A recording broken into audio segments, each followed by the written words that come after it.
بسم اللہ الرحمن الرحیم۔ السلام علیکم معزز طلبہ کرام، آپ سب کیسے ہیں؟ آج ہم تفسیر بیضاوی کے سبق نمبر 33 کو پڑھیں گے۔ آج کے ہمارے سبق کا عنوان ہے اعتراض، جواب اور اعراب۔ آج کے سبق میں جو عبارت ہے وہ تو ہم گزشتہ سبق میں پڑھ گئے، وَلَمَّا كَانَ الْحَمْدُ سے یہ ہمارا آج کا سبق آغاز ہوگا، لیکن عبارت گزشتہ سبق میں ہو چکی ہے۔ آج کے سبق میں دو باتیں ہیں، ایک تو ایک اعتراض ہے، اس کا جواب ہے، اور اس کے بعد پھر حمد کا الحمدللہ کا جو اعراب ہے اس حوالے سے بھی گفتگو ہونی ہے۔ تو دونوں ہی حوالوں سے بات کرتے ہیں۔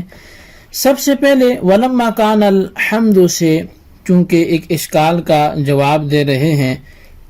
اور وہ اشکال کا حاصل یہ ہے کہ حمد اور شکر کے درمیان عموم و خصوص من وجہ کی نسبت ماننا یہ درست نہیں ہے، کیونکہ عموم و خصوص من وجہ ماننے کے معنی یہ ہیں کہ ہر ایک دوسرے پر بعض مادوں میں صادق ہے۔ حالانکہ نبی علیہ السلام کے فرمان الحمد رأس الشکر سے حمد کا جزو شکر ہونا ثابت ہوتا ہے، کیونکہ آپ نے فرمایا کہ حمد رأس ہے شکر کا، تو گویا شکر کو ایک جسم مانا اور حمد کو اس کا ایک جز اور عضو مانا، اور جب کل اور جز کا تعلق ہو گیا تو جس طرح کل جز پر صادق نہیں آتا، اسی طرح شکر بھی حمد پر صادق نہیں آئے گا۔ پس عموم و خصوص من وجہ کی نسبت باطل ہو گئی، کیونکہ عموم و خصوص من وجہ کے لیے ایک مادہ اجتماعی ضروری ہے، اور حدیث کے چونکہ دوسرے جو سے حمد کا عام مطلق ہونا یا مساوی ہونا ثابت ہوتا ہے، کیونکہ نبی علیہ السلام نے ما شکر اللہ من لم یحمدہ فرما کر انتفاع حمد کی وجہ سے شکر کی بھی نفی کر دی، جس سے معلوم ہوا کہ حمد شکر سے عام مطلق یا اس کے مساوی ہے۔ عموم و خصوص من وجہ کا تعلق نہیں ہے، کیونکہ انتفاع عام من وجہ سے انتفاع اخص من وجہ نہیں ہوتا۔ ہاں، انتفاع عام مطلق سے انتفاع اخص مطلق جو ہے وہ ہو جاتا ہے، اور اسی طرح احد المتساویین کے انتفاع سے آخر کا انتفاع ہو جاتا ہے۔ اس کا جواب یہ ہے کہ حدیث کے اندر رأس سے مراد جزو حقیقی نہیں ہے، بلکہ جزء ادعائی مراد ہے۔ یعنی آپ یہ سارا جو اعتراض کر رہے ہیں کہ جز گیا تو کل گیا، تو یہ پھر عموم خصوص من وجہ نہ رہا، تو یہ جزء ادعائی مراد ہے۔ اسی طرح نبی علیہ السلام نے جو نفی فرمائی تو وہ ادعاءً فرمائی۔ اب یہ ادعا کا مطلب کیا ہے؟ تو اس کا مطلب یہ ہے کہ حمد واقعتاً تو شکر کا اصل اور جز نہیں تھا، مگر متکلم نے کسی وجہ سے اس کے اصل اور جز ہونے کا دعویٰ کر دیا۔ تو یہاں پر بھی حمد دراصل شکر کی اصل یا جز نہیں ہے، بلکہ نبی علیہ السلام نے ایک وجہ کی بنا پر اس کے اصل ہونے کا دعویٰ فرمایا ہے،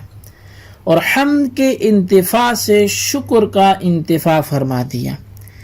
وجہ ادعا یہ ہے کہ حمد بمقابلہ اعتقاد و عمل کے جو شکر کے اقسام ہیں نعمتوں کو زیادہ ظاہر کرنے والی ہے، اور وجود نعمت اور ثبوت نعمت پر مکمل دلالت کرنے والی ہے، اس لیے کہ حمد الفاظ سے ہوتی ہے، تو جب حمد کی جائے گی تو گویا الفاظ کے ذریعے سے نعمتوں کو بیان کیا جائے گا، اور الفاظ چونکہ اپنے معنی موضوع لہو پر دلالت کرتے ہیں، اس وجہ سے ہر شخص جو وضع الفاظ کو جاننے والا ہوگا وہ حمد سے نعمتوں کو سمجھ لے گا، بخلاف شکر قلبی کے، دل سے کوئی شکر کرے کہ وہ مخفی ہے، کیونکہ شکر قلبی کے معنی یہ ہیں کہ اپنے دل سے کسی شخص کو اچھا سمجھنا، اور یہ بات مخفی ہے اس کو صرف شاکر ہی سمجھ سکتا ہے، اور بخلاف اس شکر کے جو اعضاء و جوارح سے ہو اس کو بھی ہر شخص شکر سمجھ کر نعمت کی طرف متوجہ نہیں ہو سکتا، کیونکہ شکر بالجوارح کے اندر احتمال ہے غیر شکر کا بھی، کیونکہ اعضاء سے شکر کرنے میں لوگوں کی مختلف عادتیں ہیں۔ مثلا اپنے بڑے کا شکر کرنے کے بارے میں اہل ہند کی یہ عادت ہے کہ یہ اسے دیکھ کر کھڑے ہو جاتے ہیں، لیکن یہ اہل عرب کا طریقہ نہیں ہے۔ تو جب عربی اہل ہند کو، پاک و ہند والوں کو دیکھیں گے کہ وہ اٹھنے کو شکر سمجھتے ہیں، تو عربی تو یہ اٹھنے کو شکر نہیں سمجھے گا، بلکہ یہ سمجھے گا کہ شاید کسی ضرورت کی بنا پر یہ کھڑے ہوئے ہیں۔ اچھا، یہ تو بات ہماری حمد و شکر کے مابین تھی نسبتوں کے حوالے سے۔ اب ورفعہ سے قاضی صاحب لفظ حمد کے متعلق نحوی بحث شروع کر رہے ہیں۔ نحوی بحث کا حاصل یہ ہے کہ الحمدللہ اصل کے اعتبار سے منصوب تھا، یعنی اصل میں حمدن للہ تھا۔ بعض لوگوں نے اسے مفعول بہ ہونے کی وجہ سے منصوب مانا ہے، اور بعض لوگوں نے مفعول مطلق ہونے کی وجہ سے۔